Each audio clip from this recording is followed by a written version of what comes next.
While police make 8 more fire-related arrests tonight, putting the total to over 100 people who have been thrown in jail in LA County since these wildfires first broke out. They include charges of arson, looting, burglary, and vandalism. Charges that the LA County District Attorney vows to prosecute to the fullest extent of the law, even leading to possible life sentences. And LA County DA Nathan Hochman joining me now. Nathan, thank you so much for joining me, sir.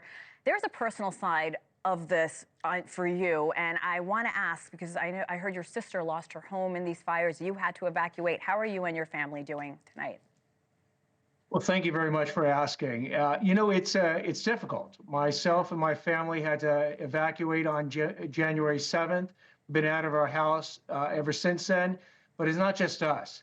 Literally hundreds of thousands of people have been asked to evacuate and cooperated and still cooperate in that evacuation order, knowing that we need to put society and the community's interest above our own interest. And my sister, along with literally thousands of others, tragically lost her home in the Pacific Palisades. It's a home she'd been in for 15 years. She raised her 4 boys with her husband, and now has been burned to a cinder. But amidst this tragedy, we've seen both things. We've seen the community pull together, and I've been here 60 years. I haven't seen the community work together in such a warm, incredible embrace in my entire career of being here. But we've also seen criminals. Criminals are basically acting to profit from this tragedy of others when they're at their lowest moment. And I've done my best to send an unmistakable message from the DA's office as the district attorney that it's a question of when, not if, you will be arrested, then prosecuted, then punished to the full extent of the law if you engage in looting, if you engage in arson, if you engage in price gouging, if you engage in any of the schemes that we have seen to try and rip off people in their lowest moments, from charity schemes where they're actually setting up fake GoFundMe sites, where they're trying to get people to engage in insurance or government benefit frauds, we will come after you. Nathan, I just want to throw some numbers at our viewers. 8 more arrests have been made by police in LA County tonight as you and I speak. That puts the number to over 100 people who have been charged with fire-related offenses so far. Are people getting the message that you mean business here? Don't do this. I think people are getting the message. We hear that the word on the street is that people who want to engage in this type of conduct are actually thinking about it twice. It doesn't mean that there aren't people who are going to actually take advantage of this situation. But we have sent this warning shot to make sure that there's no confusion later, that somehow they think that the fire DA would only give them a slap on the wrist.